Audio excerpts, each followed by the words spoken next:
Jakarta butuh gubernur pilihan rakyat.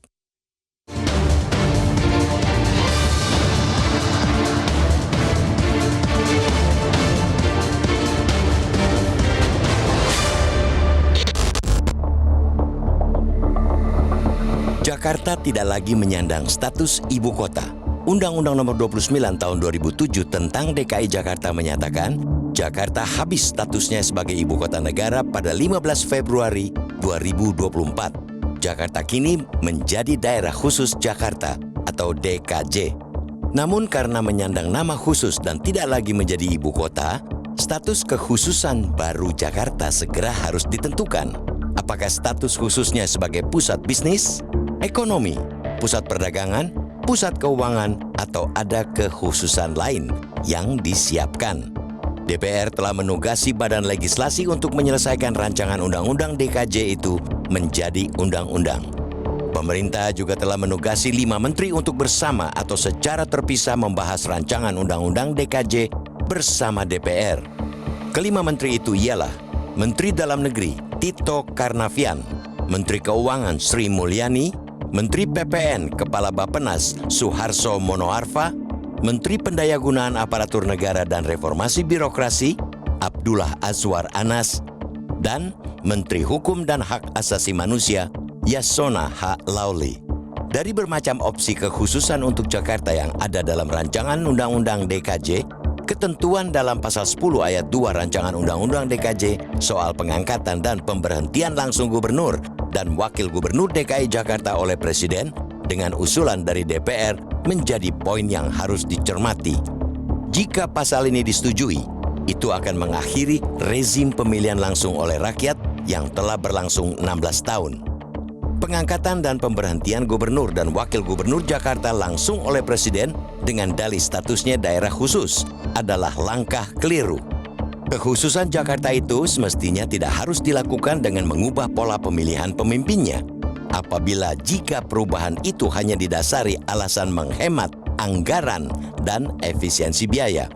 Pengangkatan dan pemberhentian gubernur dan wakil gubernur Jakarta melalui penunjukan langsung sama halnya mematikan demokrasi. Inti dari demokrasi ialah kedaulatan ada di tangan rakyat. Termasuk kedaulatan rakyat adalah dalam hal menentukan pemimpinnya. Dengan pemimpin yang dipilih Presiden, warga Jakarta jelas akan kehilangan hak untuk memilih pemimpin mereka. Warga Jakarta juga bakal kehilangan kesempatan untuk mendapatkan pemimpin terbaik menurut pandangan mereka. Padahal, Jakarta dengan segala kompleksitasnya membutuhkan pemimpin yang memiliki legitimasi politik kuat. Pemimpin dengan legitimasi politik yang kuat hanya dapat dimiliki dari pemimpin yang dipilih langsung oleh rakyat. Terlebih anggota DPRD yang akan menjadi mitra kepala daerah nantinya bakal dipilih secara langsung oleh rakyat melalui pemilu. Maka sang kepala daerah juga mesti memiliki basis legitimasi politik yang kuat untuk mengimbangi DPRD. Legitimasi itu sekali lagi hanya bisa dibangun lewat pilkada langsung. Jakarta juga bakal menjadi kawasan aglomerasi yang mencakup daerah penyangga Jakarta, Bogor, Depok, Tangerang, Bekasi, Puncak, Cianjur, Jabodetabek, Punjur. Kawasan aglomerasi dibentuk untuk menyinkronkan pembangunan Jakarta dengan wilayah sekitar serta mengoordinasikan penataan ruang kawasan strategis nasional di wilayah itu. Di mana nalarnya? Ketika para kepala daerah di daerah penyangga memiliki legitimasi politik kuat lantaran dipilih secara langsung, tapi kepala daerah wilayah yang akan memimpin aglomerasi justru tak punya legitimasi politik yang kuat karena dipilih Presiden. Tidak terbayangkan bagaimana repotnya jika koordinasi itu hanya dilakukan oleh seorang petugas administrasi.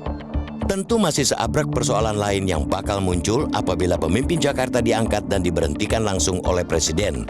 Dengan pertimbangan itu, apapun status Jakarta kelak, pemimpinnya mestilah pemimpin yang dipilih langsung oleh rakyat. Pemimpin terbaik pilihan rakyat yang secara politik memiliki standing dan legitimasi yang kuat. Itulah sejatinya yang dibutuhkan Jakarta.